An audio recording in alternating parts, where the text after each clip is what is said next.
again. It's Atlanta Discuss. Yes, every Friday we come with something that reverberates with the people of the world. In essence, instead, like in the past, I'll say good morning, good afternoon, good evening to the several continents of the world. I'll just say good day, like my Australian friends would say. That should suffice. Thank you, Antarctica. Thank you, Australia. Thank you, Africa. Thank you, Asia. Thank you, North America, South America. Today, we're still monitoring what's happening in the country with the largest concentration of Black people on the planet. That's Nigeria. There have been protests. So this is going to be our Vox Populi Part 2, Voice of the People Part 2. And in our usual tradition, we always come with people that are true to power, erudite, scholars, hardworking people that, even though they're in politics, they have their businesses, people that are stereotyped, they are different, they come the niche of honesty, and they're patriotic. That's the key word for us, patriots, They do what they do because it has to be done correctly. That's why today we have another very interesting and fantastic guest. His name is Ife Salako. Ife Salako, welcome to Atlantic Discourse. Hello, good day. Like you rightly said, to everybody all over the world. It's good to be here. It's good to be here with you too. It's always a pleasure to find avenues where we can talk about the issues that are surrounding our most gracious nation. Some people want to turn to something else, but we won't allow them. we'll I like that. I like that. So Ife is a businessman. He has his own business. He works into so many things. But let me just introduce him properly. He's the Labour Party spokesman in Lagos State. He's a media practitioner. He's a businessman. He's an activist. I love that word, activist. A new Nigerian politician. That's why I said he slays stereotype. He's passionate, pro-Nigeria, who strongly believes in the actualization of a working and progressive nation built on credibility and accountability. That's why he's working so hard to carve a niche for himself. So Ife completed his university education at the prestigious Lagos State University. That's LASU, where he obtained a diploma in TV, radio, film production, and a degree in theater arts. So Ife has worked with BBC. He went on to work with Fumi Yoda. He's been in the media all his life, and he also owns a joint, where they sell amala. They call it amala Ibadan. I'm going to keep up on that, when I'm in Lagos. It's that. If sure, please stop by. Effective, they call it. Okay, I will, I promise. Effective, they call it. That's IFE, not EFFE. Effective, because it's very effective and it's good at what it does. As it's fondly called in the media space, he's passionate about true transformation, development of the Nigerian state. And for 11 years, he worked as an on-air personality on Nigeria FM 102.7 and became one of the stronger voices representing the people on radio. It would be unfair if I say everything about Ife without talking about the role he played during EndSARS. In 2020, when the Nigerian youth united against police brutality through the EndSARS protest, Ife led a group of young men and women to coordinate the most significant arm of the protest in Alimosho local government. That we all know is the largest local government in Lagos State. Ife Salako, welcome to Atlanta Discourse. Thank you. That was a lot. I know about it. That's who you are.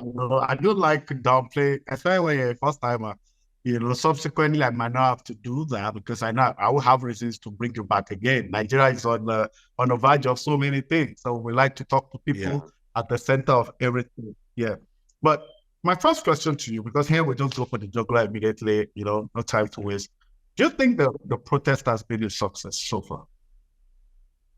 That the protest even held at all is a huge success.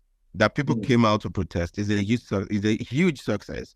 The present government, who is a financier and of course a government that you can call like the number one protester in Nigeria, they are the ones that set out to guard people to make sure they stop everybody from protesting against them.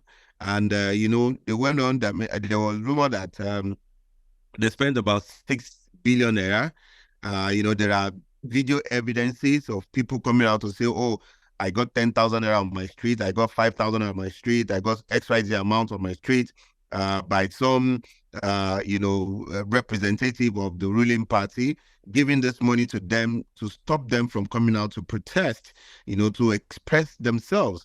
You cannot continue to make people, impoverish people, and make them continue, in the line of starvation, hunger, and then you still want to, gaslight them into not coming out to express themselves when you are the father of protest in Nigeria.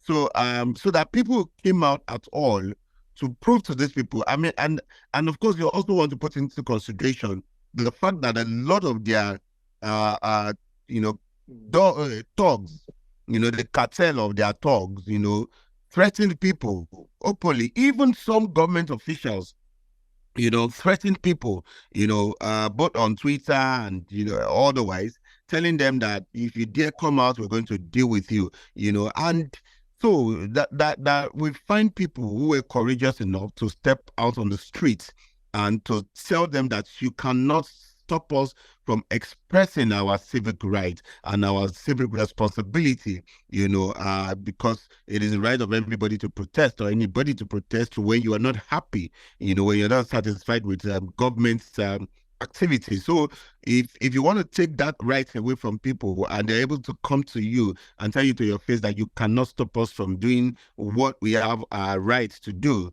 then it's a success on its own. That the demands of the protesters may not be met immediately is one part. I mean, as I said this morning, there was a shallow, what I would call just some shallow, press, from the federal government saying that they are cutting down the entourage of the president, the vice president, the first lady, and the second lady. So something so ridiculous with the second lady. Mm-hmm. Even the first lady is not supposed to be in the scheme of things, not to talk of the second lady, that they are cutting down their entourage to from whatever number, a ridiculous number that it was before, to like 15, and then for the president to 25. All of these are senseless. It doesn't make any difference. It doesn't make any sense. It doesn't make any sense. But of course, this is one of the signs that the people in power, they are feeling the pulse of the protesters. They have come to realize that their bribery and corruption way of solving issues does not, is not working. Take for instance, on August 1st, when the protest was supposed to start, the federal government rolled out a program to subsidize rice to 40,000 naira, for civil servants. And as of today, my brother, they've actually stopped selling the rice at that, rate. So it tells you that they felt the pulse of the protesters, and of course, we are sure that they are still coming out with a whole lot of things, and the protest is still ongoing out there. So, if you ask me, to some extent, I mean, it's a success. So now the federal government look like in North South, in the North, the northern elements of the protest were more active than in the South. I know the Southeasterners intentionally stayed away, but the government of the day, President Yoruba, they tried to make it look like the Northerners do not want a Southerner to succeed and all that, those very, very funny and cantankerous. What do you think about that? Do you think the president calling on Southerners to support him against the Northerners, what do you think it makes any sense? Well, so I'm not surprised that is what it will come to. The APC government has always been, they've always played to the gallery with the tribal politics, because when you are a failure as a government, you would look for other means to appeal to the emotions of the people. So that is why you find out that even the president himself, when he came out, he did not take responsibility for any of these things. He was pointing accusing fingers to the governors and saying that, we have done this to the governors and we have given that to the governors, so that you should go and ask the governors, and not him. The governors have no power to change the value of the naira. The governors have no power to determine the security apparatus of the country. The governors have only very limited power in the transformation of the economy of the nation. Very limited power. You, the president, have the power to do that. And now you are shifting blame. And that's all they do, to shift the blame, here and there. And so it is where they come to when they see that, oh, yeah, this protest is getting hot in the north, because the north, you are saying that the northerners don't want a southern president. A southern president is supposed to make Nigerian lives better. The north is the worst hit by the hunger that this administration has, inflicted on Nigeria. And you are saying that they should not come out to protest. You are saying it's because it's a southern president. When we protested, during NSAS, we know that the North did not protest, but you cannot compare the NSAS protest to this one. The NSAS protest, the difference is that police brutality was more prevalent in the southern part of Nigeria than it was in the north.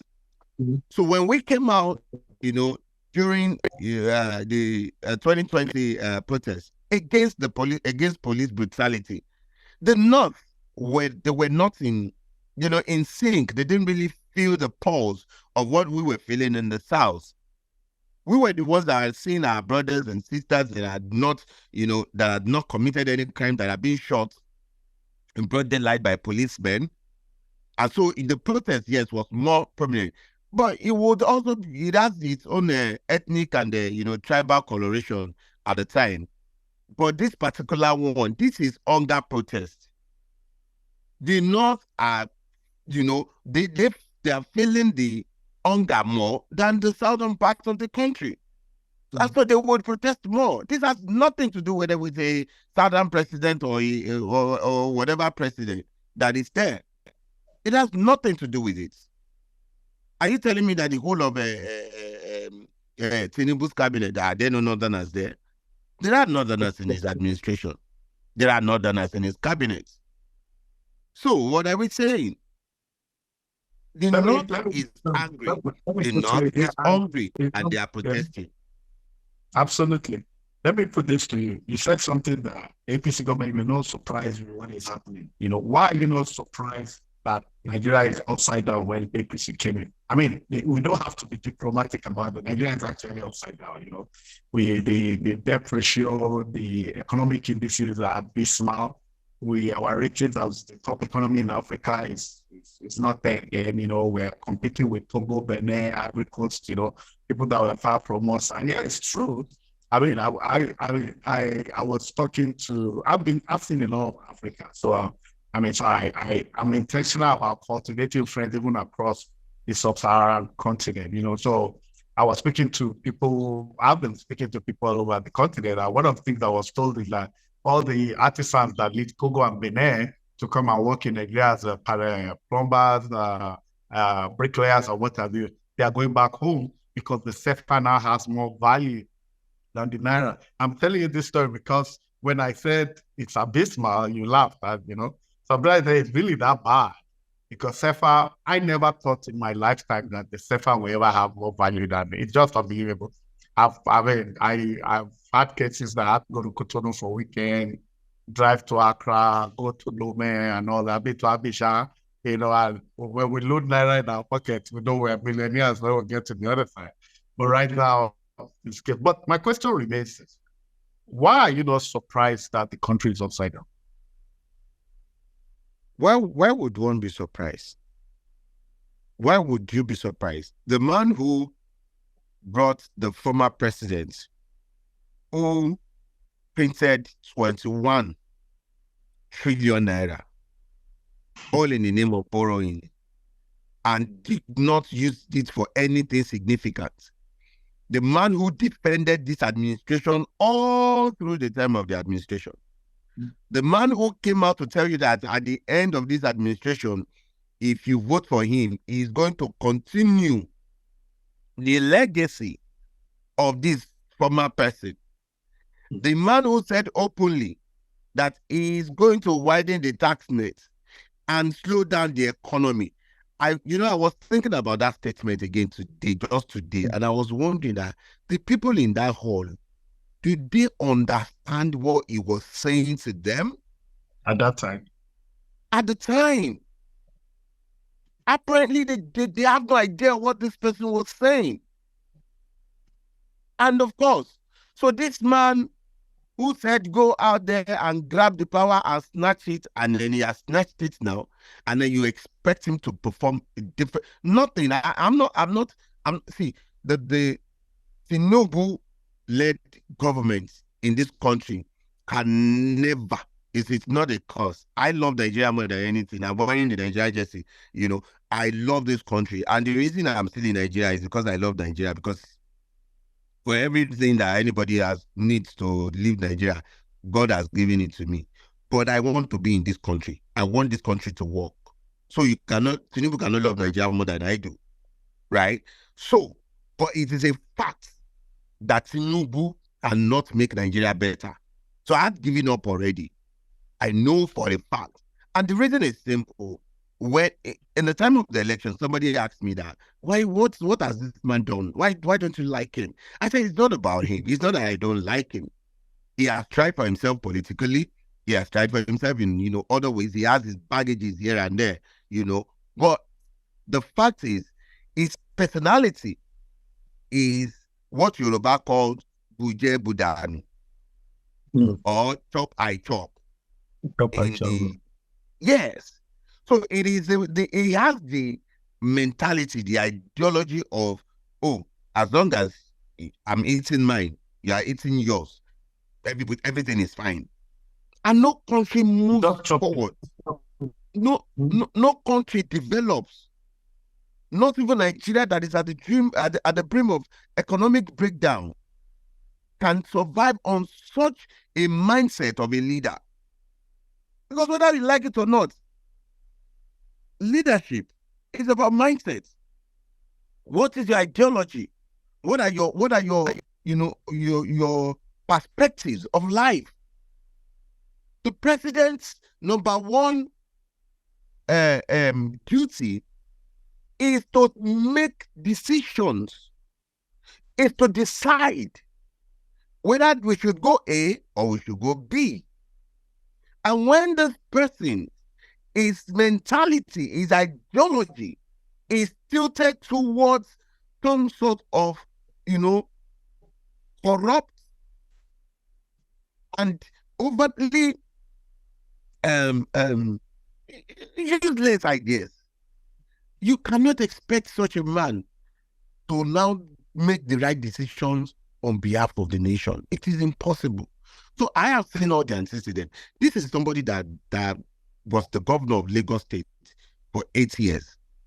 And then it is absolutely confusing for me when his supporters will come out and say, when you ask them what he did in Lagos for 8 years, they will tell you that he stopped the Bar Beach from overflowing.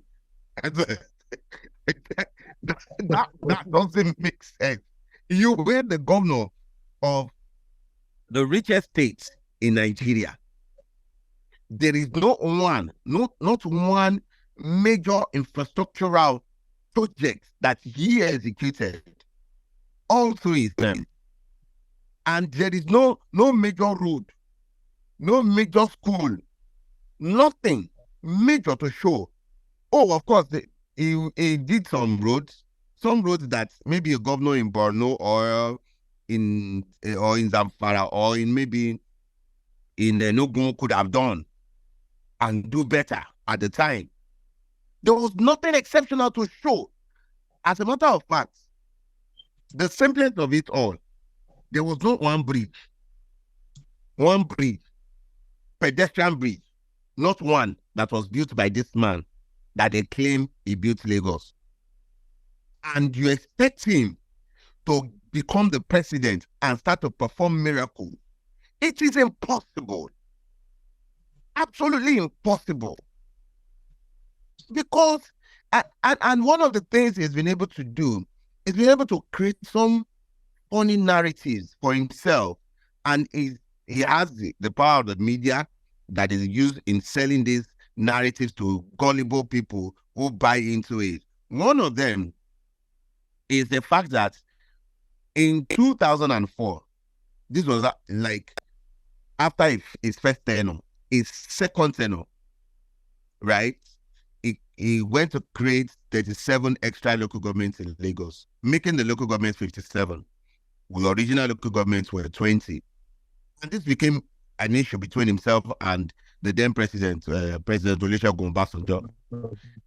When this went on for a while, at some point, before the next local government election, which could have been between 2004 and 2006, the monies, the allocation meant for the local government, right, was about 21 billion. At some point, some elders, some traditional, elders and political elders intervened in the issue. Obasanjo released 10 billion out of that 21 billion to Governor Tinubu at the time. 10 billion out of the 21 billion. And then when it was time for the local government election, he insisted that he was going to conduct election at the 57 local governments instead of the 20 local governments. And Obasanjo felt like, oh no, this is not, you are doing too much, and then he stopped paying the remainder of the money. Now, what has this man done?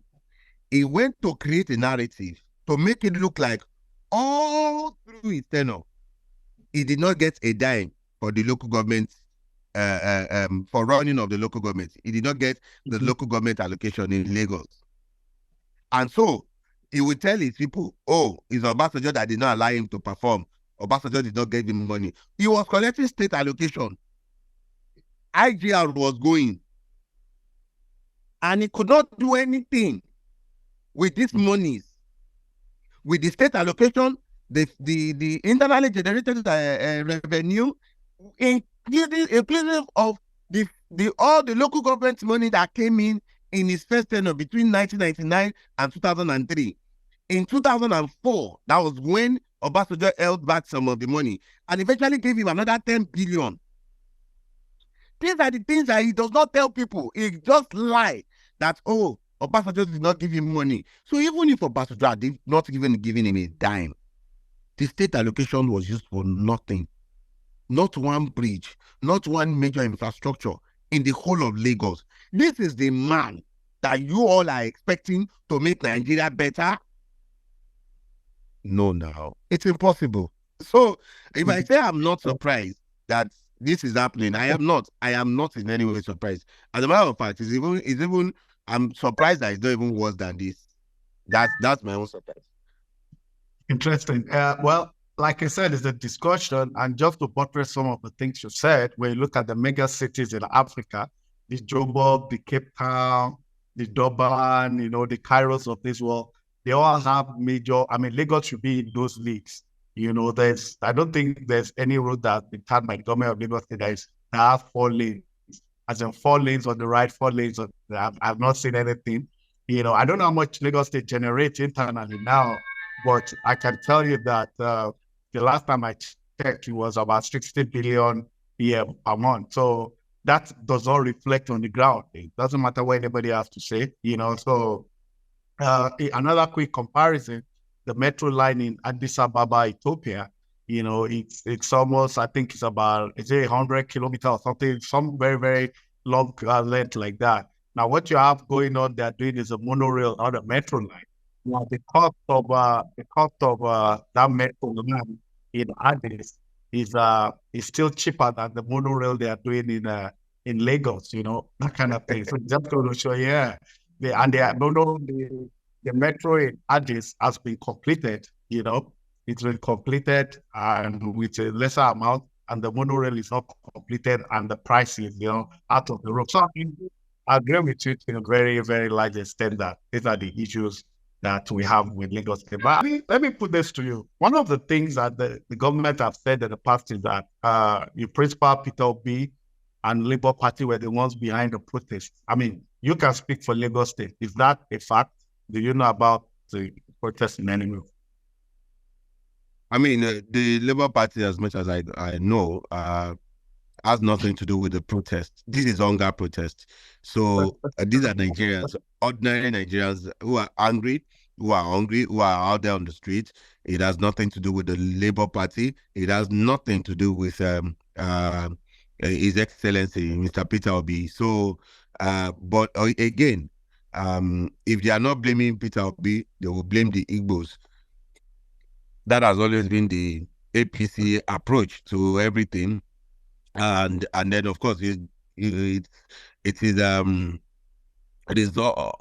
absolutely fine that the Igbos decide not to join the protest because if they had joined, it would have been a different ball game. So thankfully, I like the fact that the Igbos didn't join the protest, and of course now they are wailing about the North, so that the North is against their president, against the Southern president. It is 100% rubbish. The North is most hit by the hunger. So for Mr. Peter Obi, he has said it. Everybody has his right to to protest if you are ready to protest, and he insisted that if you're going to protest, make sure that it is peaceful. So that's been the stand of His Excellency Mr. Peter Obi, and whatever they say, of course, we are used to it. It is their propaganda. They will always say it. That's their way. Yeah, so let's go back to the last election. The last election, Labour Party won Lagos State, slightly. But I remember very well that I was watching a TV program where one of they interviewed some guy from PDP who said that according to their tally, that Labour Party had over 1 million votes in Lagos State. Now, whatever I read at the end of the day was not the real figure. Do you have anything to say about that?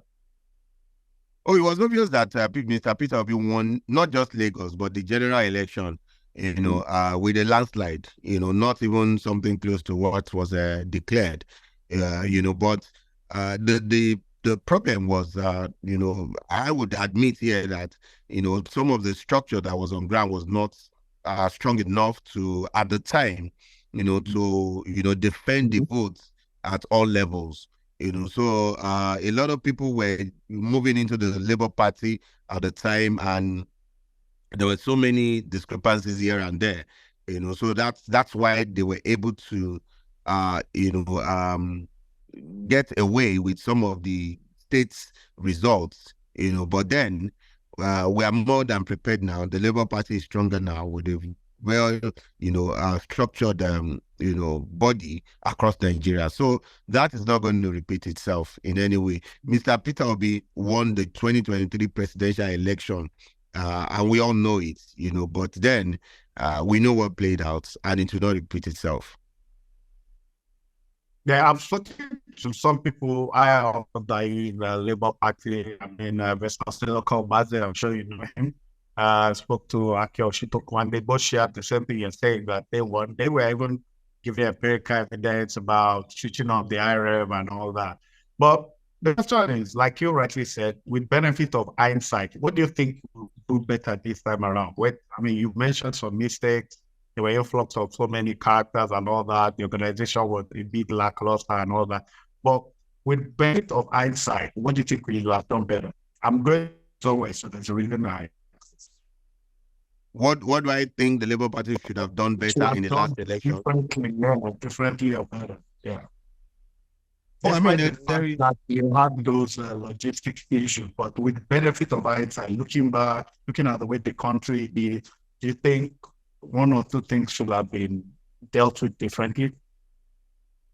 Oh yes, there are a lot of things that could have been done differently at the time, but given the situation too at the time, there were limitations, on the side of the party. Like I said, it took a lot for the some of the people who were at the helms of the affairs of the party. There were a whole lot of them were newbies who didn't really understand the rudiments of electoral processes.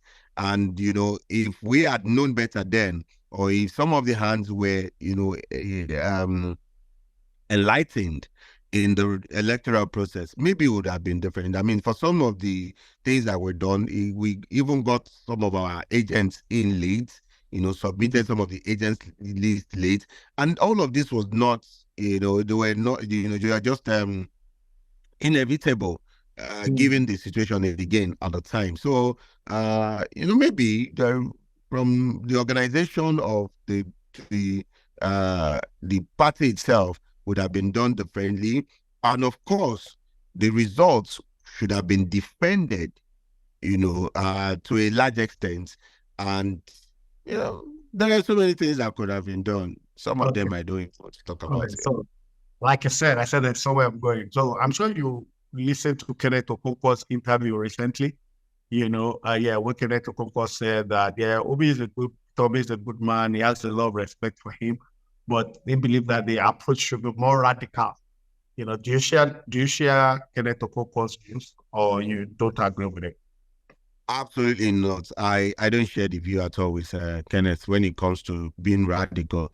When in 2011, when President Muhammadu Buhari lost the election, he called for blood. He called for, and a lot of people lost their lives. And all that. Yeah, I remember. Then also people died for nothing, until he eventually aligned with the then ACN, and he got what he wanted against a sitting president at the time. So I don't think a radical approach to anything in Nigeria, especially with our law enforcement agencies, whom we saw in the ongoing protest, who were shooting people on the streets.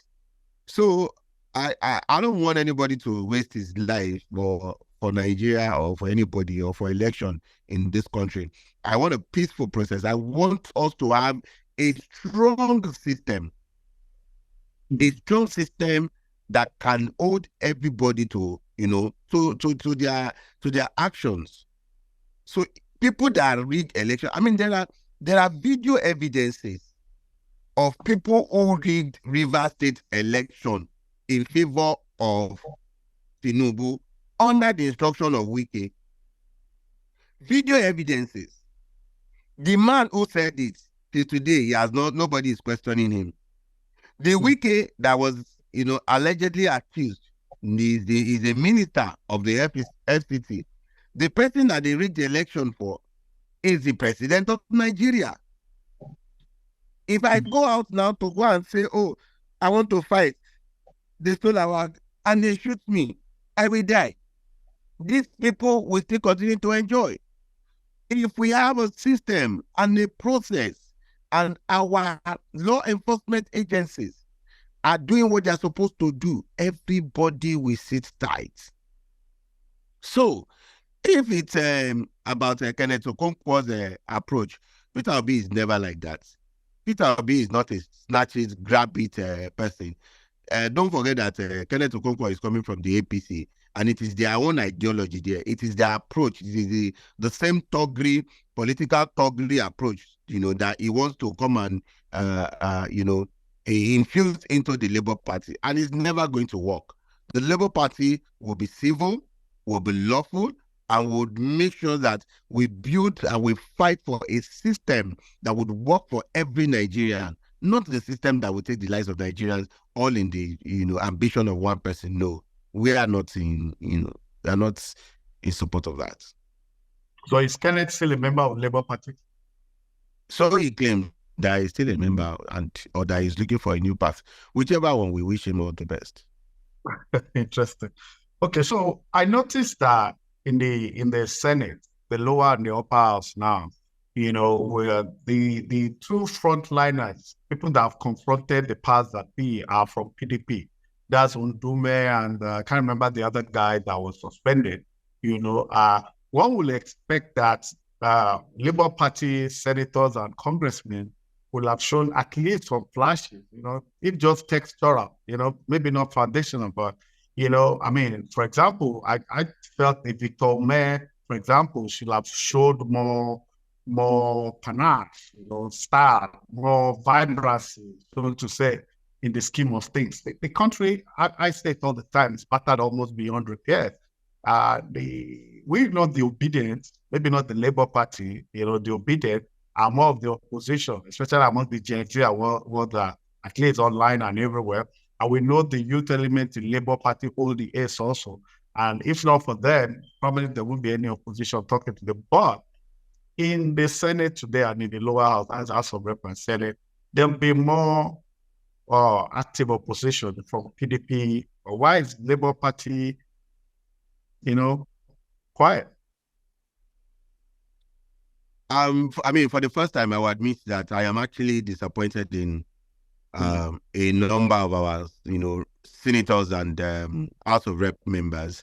And I agree with you 100% that they are supposed to be the ones to really, really, lend their voices to the situation of the country right now. So I expect more from them. I expect that, in the coming years and the time that they have at the both the lower and the upper chamber, that they would live up to expectations. But I would also not go without mentioning the fact that Senator Kingibe has been quite exceptional. She has been voicing out largely to issues in the house, even if they try to submerge her voice in the in the red chamber. But she's been there, she's been up and doing. So I gave it to her. But aside that, I mean, I'm not really lightly impressed by the activities and the commitment of the Labour Party senators and the House of Rep members in the House. I mean, they should be the one right now calling for an upgrade of the electoral reform. They should be the one calling for, because whether I like it or not, that's one of the major ways that we can actually express our anger against any government. I keep saying it, that I am in support of Peter Obi because I believe his ideology is pro-people. And the day I see that Peter Obi's ideology is no longer pro-Nigerian, is no longer pro-people, if it's all about himself, I'm going to be the first person to start, speaking up against him, and as much as we have people who are, opportune to be in these chambers, you have voices, you have, the opportunity to speak for the people. Use it, do it. So likely I'm not impressed, by, our representatives, but I just also expect more from them. Okay. And from the party now, there have been issues about Abure and all that, chairmanship, having primaries from the grassroots up and so from ward level up and all that. Clearly, I mean, there's some issues there that needs to be rectified. What really is the situation right now? Because one of the things you said while we've been talking is that Labour Party is better structured today, more organized today than before. Well, I'm just speaking about Lagos State, but the question really is, what's the situation report in Labour Party today, organizational-wise? Well, so as we speak, the Supreme Court's judgment that came in last stated clearly that Mr. Abure is the chairman of the party, and that is where the situation is now. If there is a call for the chairman of the party today, it is Abure that will represent the party anywhere, anytime, as we speak right now. And until that changes, it is the situation of things. That is the status quo at the moment, right? And of course, like I said, and I would insist again, that the Labour Party is more structured across Nigeria, not just Lagos. This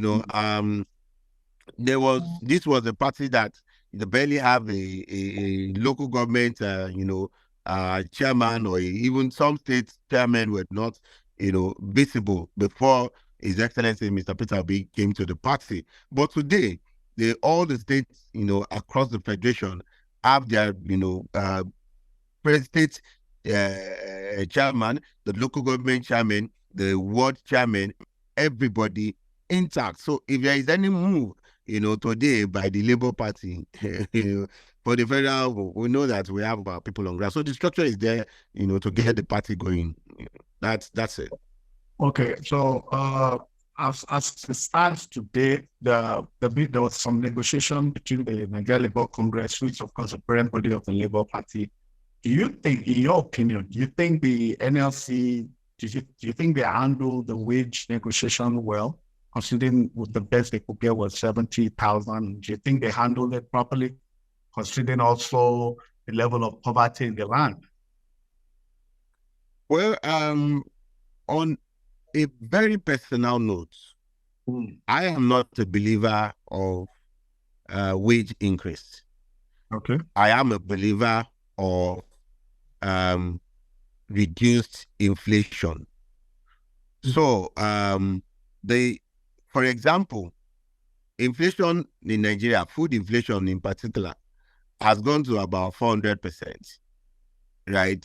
If you are asking me now to say that, and I'm talking of the streets, I mean, of course, we know that the figure from the government is that inflation is now at 39%, right? But we know that what we used to buy in Nigeria, at the rate of 100 naira, the same product is now being sold for 400 naira, if no more.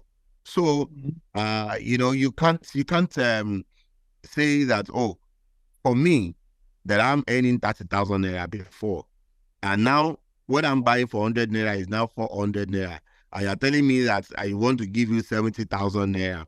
It's not even up to, half of the inflation that you have given to me. So I think that what the federal government, this is a case between the federal government and the NLC. The federal government, that if they can, which I'm not sure they could or they would, is to work to make sure that the money, and this is my own belief, make sure that the money in people's hands is valuable rather than just adding value to the money they have. What I meant is, if you give them more money, which is adding value to that money, and the value of the money itself, the currency, is useless. Just like you mentioned, in Cotonou here, we have lost respect. Giant of Nigeria, where the giant has left, it's only ants that is remaining, right?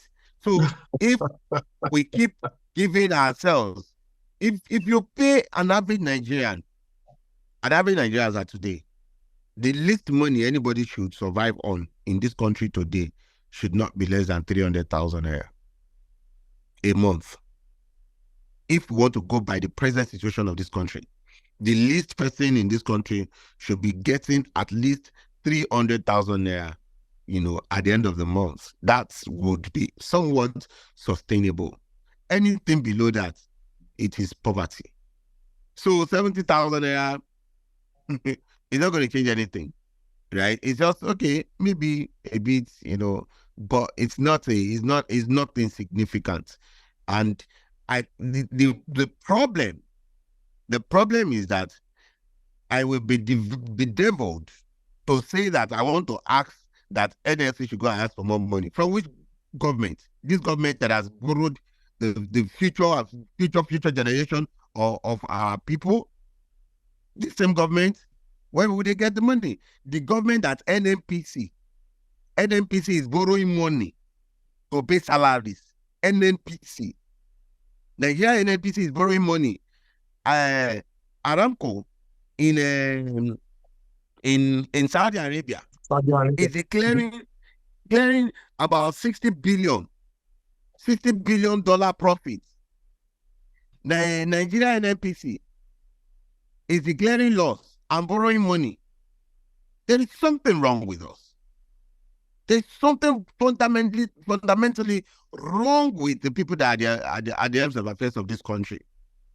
They are sick, really, mentally. Because if not, you are supposed to resign.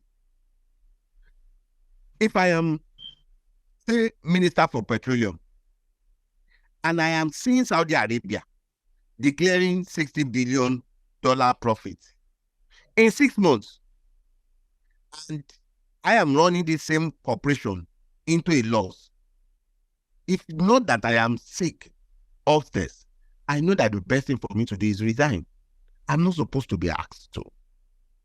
But you see, these are the shenanigans that we are encouraging, all in the name of governance, all in the name of federal character, all in the name of all these things that are dragging us backward, and nobody is ready to take up anybody. The civil service in Nigeria is the worst corporation in this world. Nobody reports anybody in the civil service. You know that this person that you're working with is armed robber, is taking the money. The only thing they will do is how they are also going to get their own shares. They rather not speak up. It's like a cult that they are running. And so you wonder why we are not moving forward, why we're not progressing. Nah. We can't. This set of people can't. It's unfortunate, really. Like you only have producing country. You only have producing country without a functional refinery. Isn't that ridiculous? But let me ask you this. I agree. Some of my guests, Professor Tommy, and I think Pastor Ito mentioned that what we have is failure of leadership. But I am of the opinion that the followership, which is the office of the citizen, too, has been applicated. And I agree, our intelligentsia, the religious leaders, the traditional rulers, and all that, they're all playing a major role in this morass we find ourselves. But my question is, should we blame everything on leadership? Shouldn't the followership also carry a lot of blame also? So I have been in a constant arguments with my class, my school, alumni on my school alumni platform, where someone in particular believed that the problem of Nigeria is followership, and I've always maintained that it is leadership. And this is where I would how I would explain it.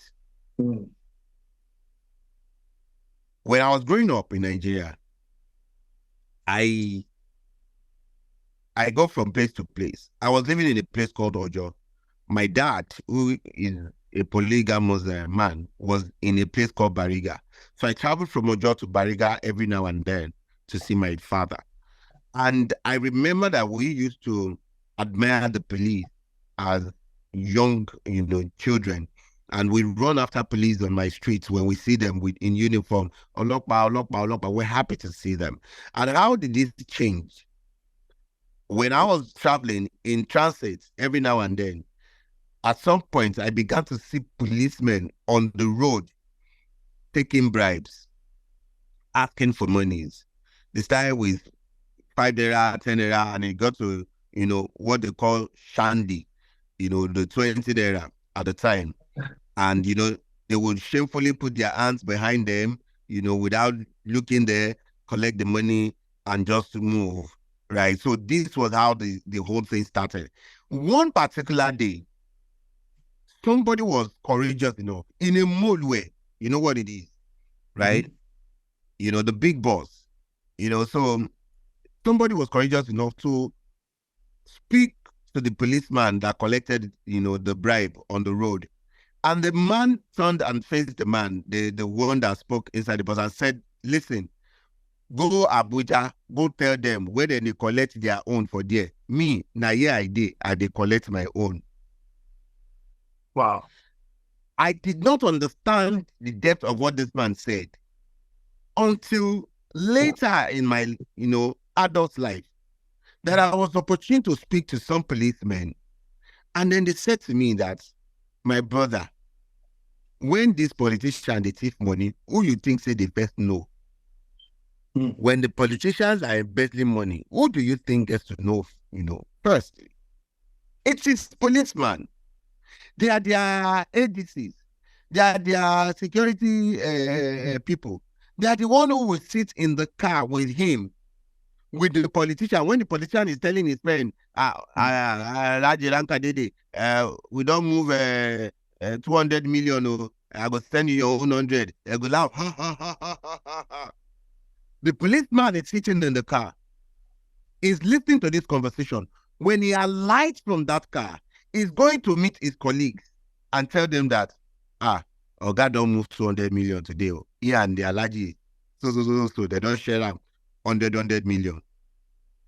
And when they know that these people in power are stealing from government, they can't go to, they don't have access to where this money is being stolen from. They would come down to the people and began to extort the people to get their own share. And that was when I remembered what that policeman said years back, that go Abuja, go ask them. Then they collect their own. Me, I did here, I go collect my own. The day we have a president in Nigeria that we are all 100% sure is not stealing our money directly or indirectly, that day you will see how Nigeria will begin to change. So that was our attraction to Peter. Absolutely. Yeah, absolutely. The only reason I'm supporting Peter Obi is because I've seen his antecedent that he's not an armed robber, he's not a thief like all these other ones. That's why we're supporting him. That's why Peter Obi will remain the only person that can lead this country for now. Right? And so when we talk about leadership and followership, we must be clear about it. Nigeria has a problem of leadership. When the banks in this country were having issues, who did they go for? There are bank managers who give bad loans to their friends. There are tellers, the front desk tellers who sneak money to their pals at the counter. And then all of these things tell on the bank. But when it was time to reform the bank, did they go for the branch manager? Did they go for the tellers? The front desk tellers? Did they go for the regional managers? No. They went for the MDs. Why? Because if you, the MD, if you are saying that your regional manager or your branch managers are giving bad loans out that is affecting people's money in your bank and you are not aware, then you don't have right to sit in that position of the bank's MD. That's the point. Leadership. If you solve the problem of leadership, you have solved the problem of followership 100%. Well, maybe not 100%. But let me just add to the discourse. I supported Peter Obi at the last election. I don't hide it. I've never met him. I'm not even eager. I'm not making any efforts to even do funny enough, I've not even met Peter Obi in person too, but I'm looking forward to it. So, I'm sure if I want to, I probably will. But right now, I'm not, but I admire him so much. For me, personally, I'll say this. When I was expecting from him, it's just to cut the cost of governance. And with what I'm seeing today, I'm even quadruple sure that I will have done it. You understand? I don't think I've ever had the first lady. You understand? In the first instance. I doubt, that's one. But let me digress a bit. I watched a video recently. I'll probably share it with you later, maybe after, about a retired Justice Algi, retired Justice of the Supreme Court, a lady, fair, very Spartan, well-spoken. She was talking about corruption in the judiciary, and they really challenged that. It was an open seminar. Oh, yeah, I thought the video. Yeah. So I'm just trying to butter what's about it. I said Nigerians are dutiful, they are hardworking. They don't want to watch what the boss is doing. When they see you're by the book, you don't take nonsense, they will help you to get the job done. The moment they see you're here to kill her, or you're touching the cookie jar, you're dipping your hand into the cookie jar, they're going to even embellish it for you. And I really bought into what she said, and it just goes back, and that's what the likes of Professor Tonzelo, it is failure of leadership. When you look at, Singapore at independence and Singapore today, Malaysia at independence and Malaysia today, you just have to cry for Nigeria. Anyway, let me go to the final question. I know it's late where you are and all that.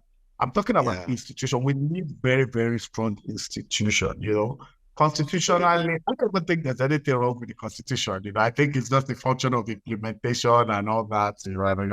Now, in the past, I've said it over and over and again, and I'll not stop saying it. In the past, our elections were free, but they were never fair. Now they are not free, they are not fair. Now INEC, it's a shock to the system. It's money poor in trade, character, logistics, and what have you. Just imagine that the last election they got all those billions, more than half of the money was supposed to be for for technology, and the technology itself we did not enjoy. And when you leave INEC, the police are not helping matter. We've said a lot about it already. Then when you go to the judiciary, now I've read statistics from international bodies that, not from more than one source, that says that the Nigerian judiciary has received more bribe in the last year or two than even the police. Make that clearly shows that our electoral body is dead on arrival. Our law enforcement agency is nothing to write home about. Our judicial system is nothing to write home about. It's just a state of corruption. So how do we get to have a strong institution?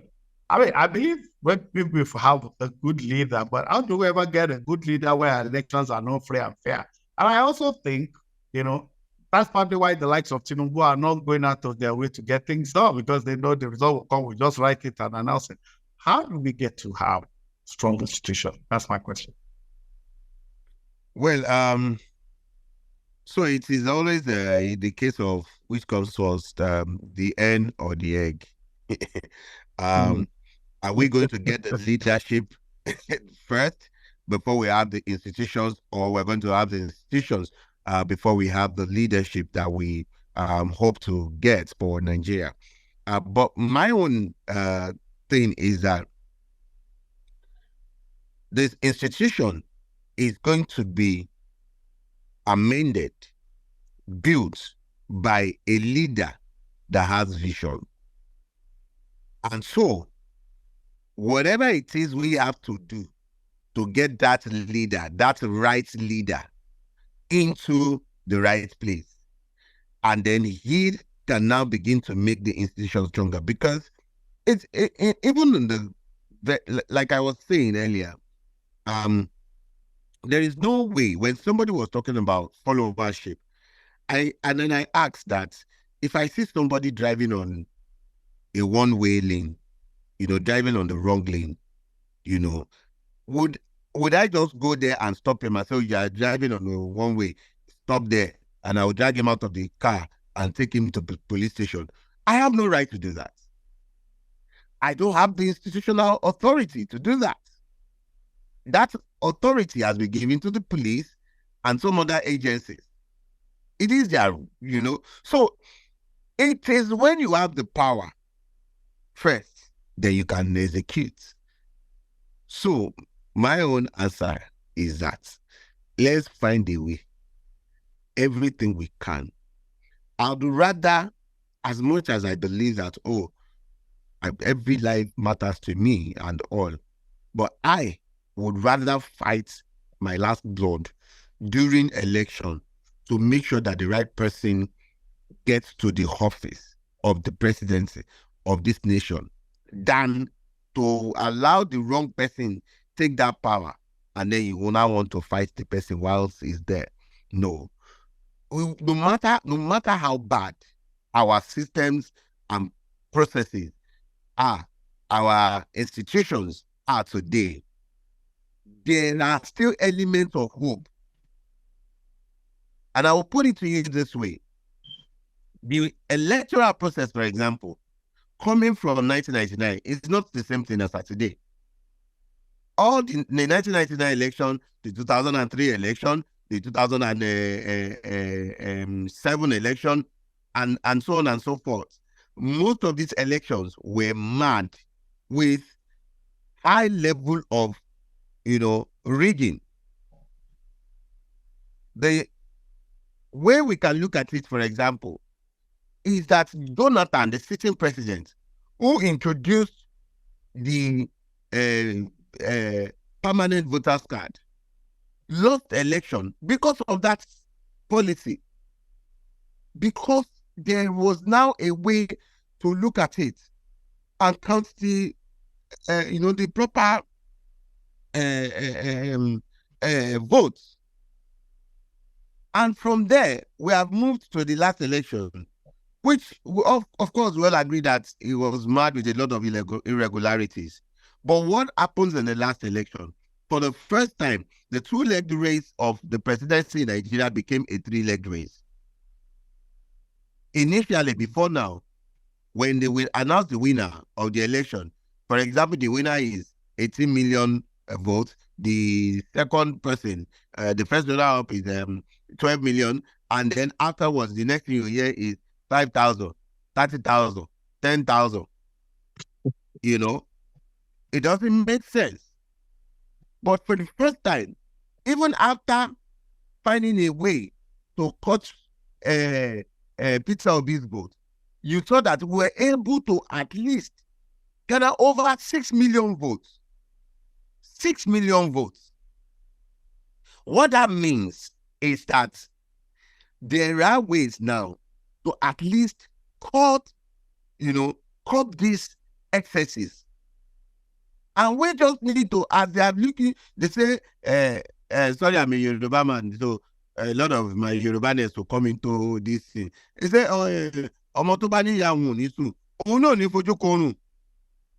right? The INEC that we have seen in the last election, if INEC wants to come again to say, oh, we just want to start changing figures from beavers, we are the ones that will not allow it to happen.